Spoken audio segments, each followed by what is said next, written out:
que chez les Indiens, on te demande pas ton avis qu'on va te chercher un mari. Et le pire, c'est qu'en Inde, ce sont les femmes qui payent la dot. Des hommes, eux, ils se sentent comme des princesses. C'est incroyable. Les filles souffrent trop. Moi, personnellement, je me fais un truc comme ça. Tous les amis, je vous mets en quarantaine. Ils continuent d'être en accord avec leurs décisions et sont très heureuses avec ça.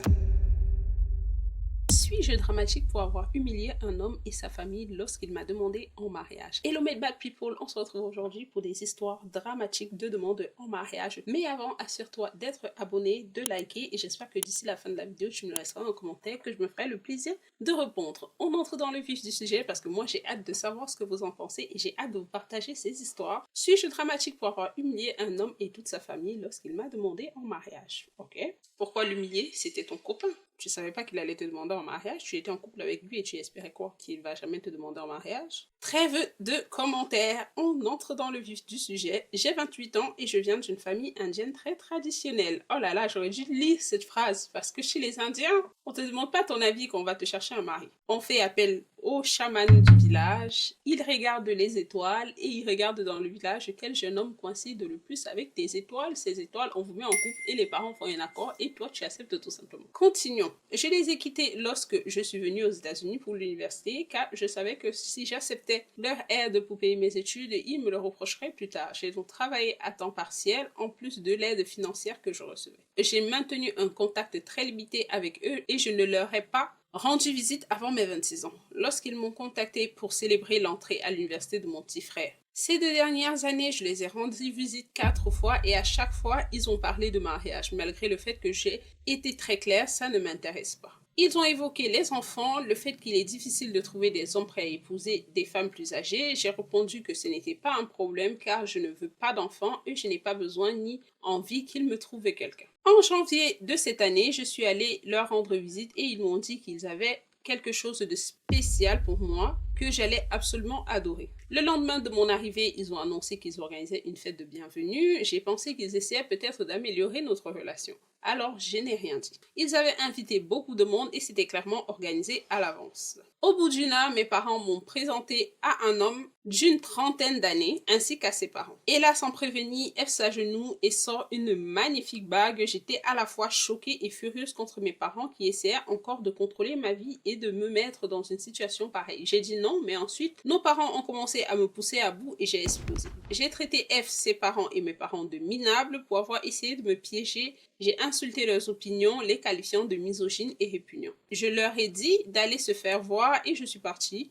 J'ai fait mes valises et je suis allée à l'hôtel jusqu'à l'heure de mon vol. Ma mère a pleuré, m'a supplié de rester et m'a dit qu'ils avaient déjà payé la moitié de la dot et de la bague. C'est-à-dire, déjà de base, depuis le début, je savais que quand j'ai lu famille indienne, moi je suis une adepte des films indiens et je sais que chez les Indiens, on te marie forcément sans ton avis. Puis encore, plus tu approches de la quarantaine, dès la trentaine même, plus tu approches de la trentaine, on commence à te mettre la pression de ouf. Et le pire, c'est qu'en Inde, ce sont les femmes qui payent la dot des hommes. Ce qui fait que les hommes, eux, ils se sentent comme des princesses, ils se sentent comme un palmarès. Et déjà, quand toi, tu vas épouser un homme, vu que tu vas payer la dot, eux aussi, ils sont très difficiles. C'est-à-dire que j'ai jamais compris le but du mariage dans la société indienne. Du moins, dites-moi en commentaire, c'est quoi le but derrière? Parce que déjà, ils vivent dans des maisons multigénérationnelles. C'est-à-dire que tu te trouves un homme, tu payes la dot et tu vas habiter dans sa maison multigénérationnelle avec lui. Pourtant, c'est toi qui as payé pour l'avoir, mais tu vas habiter dans la maison de ses parents et tu dois t'occuper de toute sa lignée ancestrale. C'est incroyable. Je sais pas comment dans cette société, je sais que dans leur société même,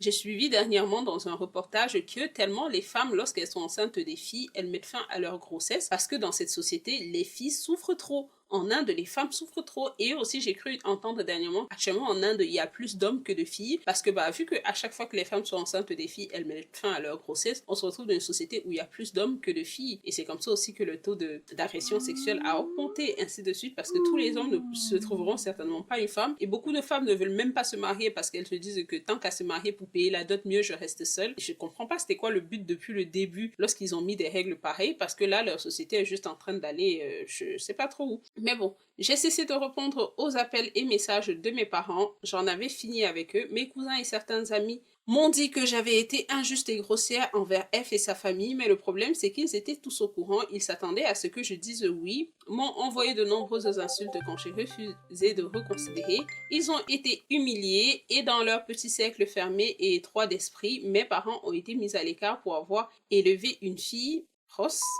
F et sa famille ont aussi été humiliés parce qu'ils ont été rejetés par une sujet dramatique pour avoir été aussi rude. J'ai l'impression que j'aurais peut-être dû gérer la situation plus délicatement au lieu d'exploser. En fait, en toute honnêteté, je ne sais pas comment tu aurais réagi parce que moi, à ta place, j'aurais fait pareil. Surtout que tes proches étaient au courant de tes volontés de ne pas te marier, de ne pas avoir d'enfants. Et les parents, ils oublient souvent. Moi, j'ai jamais compris ce truc où les parents insistent que tu te maries, que tu fasses des enfants. Pourtant, à aucun moment, c'est eux qui vont venir vivre ton mariage avec toi ou qui vont venir t'aider à éduquer tes enfants, tu vois. C'est comme parfois, lorsque les gens posent des questions à un couple qui n'a pas encore d'enfant, on pose la question, mais c'est quand l'enfant? C'est quand le bébé? Mais même s'ils ont un bébé, est-ce que vous allez venir faire les couches, les nuits blanches avec la maman ou les parents? Est-ce que vous allez payer les couches pour pour pendant les 3 premières années de cet enfant? Est-ce que vous allez payer les études de cet enfant? Et avec le temps, au début, je vous assure qu'il y a de cela 5-7 ans, je critiquais les femmes qui ne voulaient pas avoir d'enfants. Mais je vous assure que maintenant,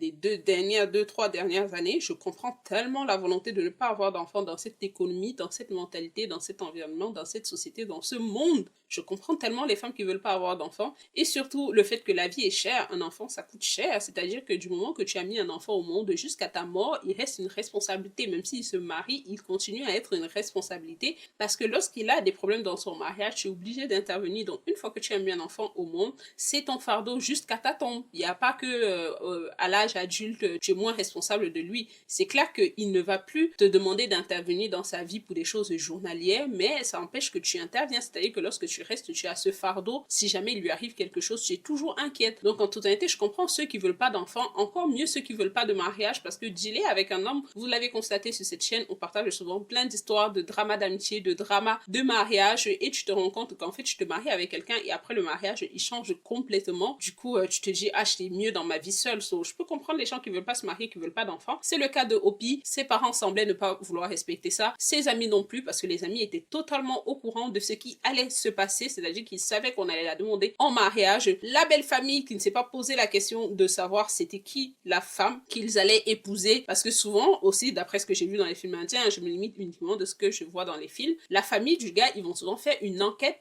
sur la fille qu'ils vont aller épouser pour savoir c'est qui, c'est quoi ses mœurs, c'est quoi ses habitudes. Parce que vous savez, les parents, lorsqu'ils veulent donner leur fille en mariage, ils vont jamais dire ses défauts, hein. Ils vont toujours lui vendre comme la fille parfaite qu'il faut pour leur fils. Mais bon, Hopi, vraiment, elle a réagi comme j'aurais réagi, et je pense qu'elle a réagi aussi comme ça parce qu'elle avait l'impression qu'on banalisait ses envies à elle. Et ça, il n'y a rien de pire d'être entouré des personnes qui ne respectent pas tes limites. Comme. Donc, on va aller dans les commentaires pour voir ce que les gens en ont pensé.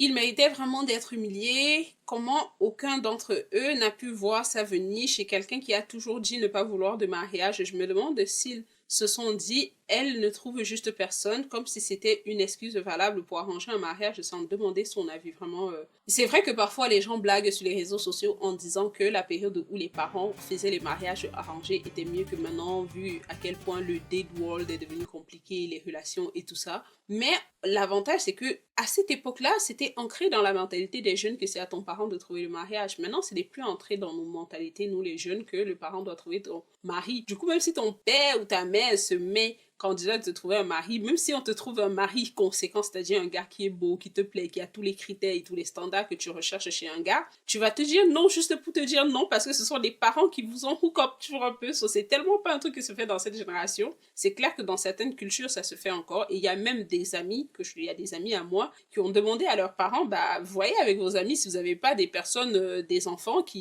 avec qui on peut me hook up parce que moi vraiment je suis fatiguée de faire connaissance avec des gens et ça finit en queue de poisson. Donc là, bah, faites ce que vous voulez. Il y a des gens qui demandent à leurs parents. Mais dans le cas de Hopi, tout le monde savait clairement qu'elle ne veut pas se marier, qu'elle ne veut pas d'enfant, mais les parents ont forcé. Sérieusement, n'y retourne jamais. Ils ne respectent absolument ni toi ni ton autonomie. Tu as ta vie en main, tu n'es pas dépendante d'eux. Vis ta vie selon tes propres règles et laisse-les avec leurs absurdités là-bas. Ok. Beaucoup de familles indiennes très traditionnelles forcent les femmes à se marier via des mariages arrangés, je le sais parce que je suis une indienne. Mais avec le temps, de plus en plus de familles demandent la vie de leurs enfants et les laissent choisir leur partenaire. Les deux familles ici sont extrêmement traditionnelles et en tant qu'indienne, je déteste ça. Je n'ai rien contre le principe du mariage arrangé, mais la contrainte, c'est ça le vrai problème. Effectivement. Je n'ai rien contre les mariages arrangés, mais dans ce cas, par exemple, Opi n'était pas au courant qu'on était en train de lui chercher un mari. C'était limite comme un piège. On lui a fait un guet-apens, genre, tada, on s'attendait à ce qu'elle accepte parce qu'elle est devant les faits accomplis. Même ses amis l'ont dit. Moi, personnellement, tu me fais un truc comme ça, tous les amis, je vous mets en quarantaine. Parce qu'à quel moment on est en train de m'organiser un mariage surprise? Vous tous, vous savez très bien que je suis contre ça,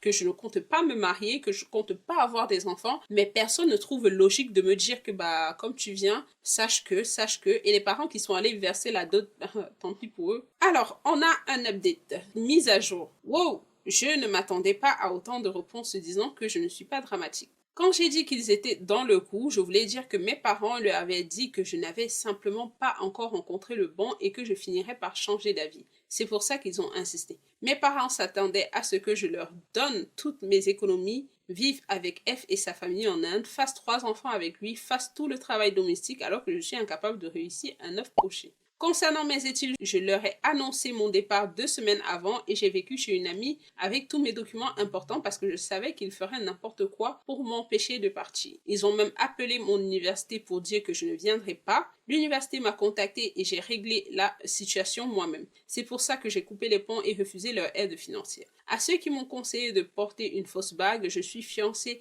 à ma petite amie depuis 5 ans. Maintenant, je comprends pourquoi elle veut pas d'enfant, elle veut pas se marier. En fait, elle est gay et vu que dans les familles indiennes, j'imagine qu'ils sont encore tellement conservateurs que ça, c'est pas des choses qu'ils accepteraient, elle a tout simplement pas dit à ses parents. Bien sûr, elle peut pas leur dire parce que ça va encore créer d'autres problèmes plus graves. Mais maintenant, vu qu'ils ont fait un coup pareil et qu'ils l'ont déçu et que j'ai l'impression que Opi ne va vraiment plus entrer en contact avec ses parents, bah mieux elle les informe que, bah, comme vous constatez, je suis lesbienne et je suis très bien avec ça. Que vous l'acceptez ou pas, don't give a... Je suis fiancée à ma petite amie depuis 5 ans et mes parents ne seront pas invités au mariage. Je savais qu'ils poseraient des questions s'ils voyaient la bague et qu'ils rejetteraient toute personne non indienne, encore plus merci pour vos réponses. Je ne reparlerai plus jamais à mes parents. Voilà des parents qui ont perdu une fille parce qu'ils n'ont pas été foutus d'écouter ses besoins, ses envies à elle. Vous, à votre place, qu'est-ce que vous aurez fait? Et les amis qui étaient dans le coup, vraiment, c'est très, très, très décevant. Mais cette histoire, elle est tellement typique des familles indiennes parce que comme j'ai dit, je passe ma vie à regarder les films indiens et je suis capable de vous faire un scénario limite de film sur cette histoire et c'est tellement récurrent chez eux. Mais le pire, c'est qu'avec le temps, ils finissent toujours par regretter, les parents finissent toujours par regretter des gestes pareils parce que le bonheur de ton enfant passe avant tout. Si ton enfant se dit qu'elle veut pas se marier, elle veut pas avoir d'enfant et qu'elle réussit très bien dans sa vie, elle te demande pas des factures, elle te demande pas l'argent pour payer ses factures, elle n'a pas de dépendance à des médicaments, des trucs comme ça. Je pense qu'il faut juste les laisser faire ce qu'ils veulent du moment qu'ils sont heureux. Et surtout, vous avez vu dans l'histoire, c'est elle qui a payé c'est son école aux États-Unis. L'école aux États-Unis pour un étranger, c'est pas moins cher. Donc, elle s'est battue dans sa vie. Ses parents devraient être contents qu'elle puisse se construire. Et déjà, j'ai un problème avec les personnes qui pensent que la femme ne peut être épanouie qu'en étant mariée avec des enfants. Il y a des femmes très bien épanouies qui n'ont pas d'enfants, qui n'ont pas de mari, qui sont respectées sur ces terres. Regardez Christine Lagarde, bah, la directrice du Fonds monétaire international, je crois, un truc comme ça. D'après ce que je sais, elle n'est pas mariée, elle n'a pas d'enfant, mais elle est respectée dans le monde, elle est invitée au sommet de Davos, elle est sur la grande table des décisions dans le monde. So, je vais sur la base de laisser, et surtout qu'aujourd'hui, je ne sais pas si vous l'avez constaté, les femmes sont mieux à diriger des grandes entreprises que les hommes, c'est-à-dire que les hommes, eux, ils vont créer l'entreprise, vu que vous savez, les hommes, ils n'ont pas cette facilité de faire plusieurs choses en même temps. Ils sont bons pour créer, mais les femmes sont bonnes pour gérer, pour manager. C'est pourquoi vous remarquez dans les entreprises, aujourd'hui, les femmes ont des gros postes. Et justement pour ça, je vais sur la base du moins qu'elle est heureuse, qu'elle arrive à payer cette facture toute seule. Si elle décide d'avoir un mari, on l'encourage. Si elle décide de ne pas en avoir, on l'encourage. Moi, je suis plein de femmes qui sont child-free sur les réseaux sociaux, elles ont la cinquantaine et elles continuent d'être en accord avec leurs décisions et elles sont très heureuses avec ça. Anyway, la famille, voilà pour les dramas de mariage d'aujourd'hui. Surtout, je vous mets ici des vidéos que vous pouvez aller continuer de regarder et me donner vos commentaires et je vous ferai un plaisir de vous répondre. Bye bye!